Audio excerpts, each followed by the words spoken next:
My name is Sean. I'm a glass artist, Sacramento, California. I've been a glass artist for the last 16 years. I'm 36 now. I started when I was 19. I got started with stained glass. I took a high school class and I spent a semester making stained glass, and I was interested in glass, but what I was really interested in was glass blowing. And just by happenstance, I met a glass blowing teacher for the UC Davis Craft Center at a party. We hit it up, we hit it off, we became friends. He told me I should take his class, and I didn't have to be a student, I could just pay for the units. And that's what I did. I signed up for the class. I started flame working borosilicate specifically, and I fell in love. At that time, in 2009, the biggest industry in the glass community was making pipes, and flame working borosilicate is the specific type of glass and techniques that you use in order to make pipes. And me being 19, making pipes and bongs sounded like a great idea. So I pursued that for a long time. And it wasn't until legalization in 2016 and just the ebb and flow of the market that I've been forced to make a change. Pivot.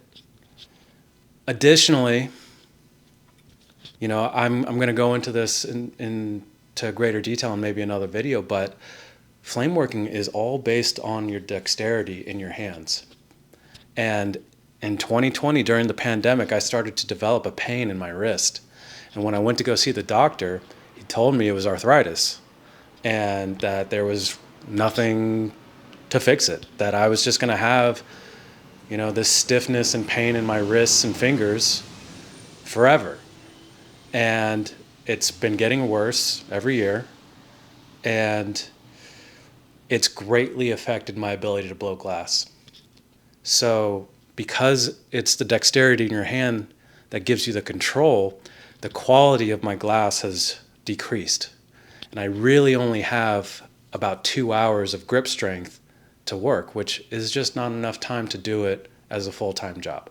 So 2020, 2021 sort of accepted this reality that I was not going to be glass blowing into my 60s. And I decided to make a change. So after much consideration, I figured I needed to incorporate machinery into my glasswork somehow. And thinking about just sort of the larger glass world, or not just glass world, but larger art world, and what's the most popular and what's the most effective way of kind of conveying artistic ideas, I settled on, the thought process was imagery is the most effective way, and paintings are probably the most common way of depicting imagery. And the question became, how do I get images in glass? And, I know how to draw with glass. I know I can do fusing. I know, there's different frit patterns and there's different techniques to put images in glass. But one that I hadn't really seen, but certainly intrigued me, was laser etching dichroic glass. Now, dichroic glass is a beautiful mirrored glass. It's highly reflective, comes in a selection of colors. And the thought was, if I could laser etch these mirrors and remove the mirror and leave the glass clear underneath, then I could use multiple colors, etch part of an image, and then stack and laminate them together to create a larger image. And that's sort of how this idea of dichro stacks came to be. And it took me about 2 years. It took me about 2 years to figure out the process and to come out with finished pieces. But I quickly realized that now that the focus is on imagery, that's the most important part of this. The technique itself is cool, don't get me wrong, but what you show in the glass is the most important thing. That is the message. That is what I'm trying to show people, and conceiving of conceiving more impactful images is now the name of the game. I started working with other artists, painters, rug makers, illustrators, graphic designers, because I don't possess a solid drawing ability. I can't create images that well. So I teamed up with painters and adapted their artwork for the laser and for the Dichro stacks, and they came out good. But it's difficult because their images are not made for this. They created these images not knowing that I was going to then dissect them and digitize them and separate them into layers and then laser etch them. So the images that I started using just weren't ideal. And that's gotten me to where I am now. With this channel, my hope is that I'm going to be able to teach myself how to draw and create more complex and just better images. And that's focused entirely around drawing. And so I'm going to be teaching myself how to draw, and I'm also going to teach myself how to write stories.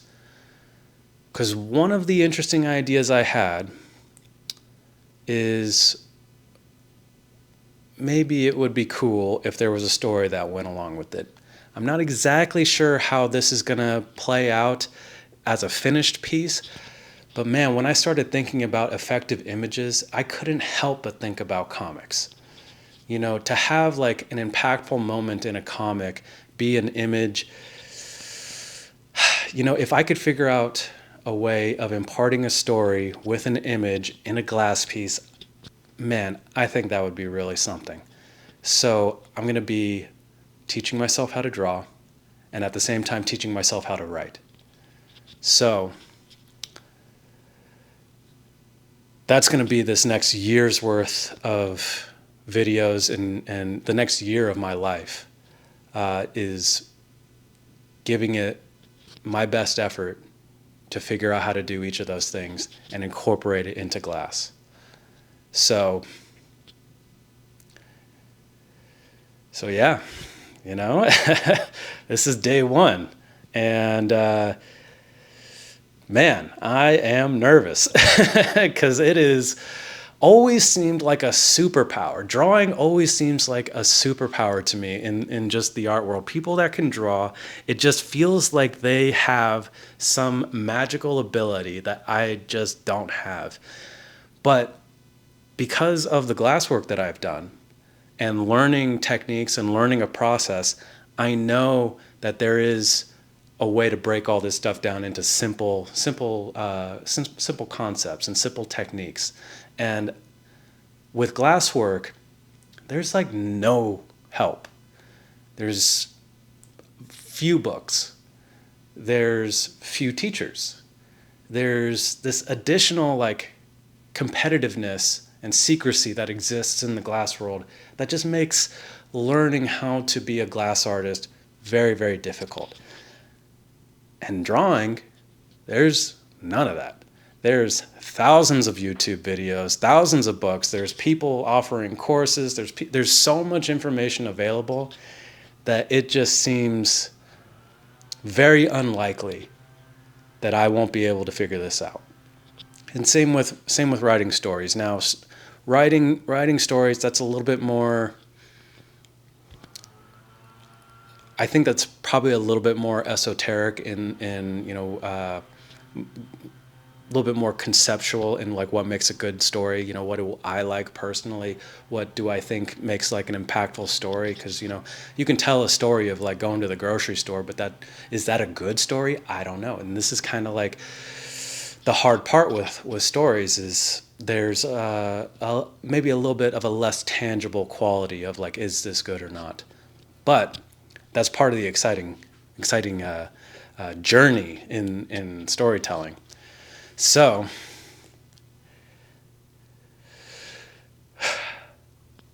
that's what I'm going to do. Thanks for watching.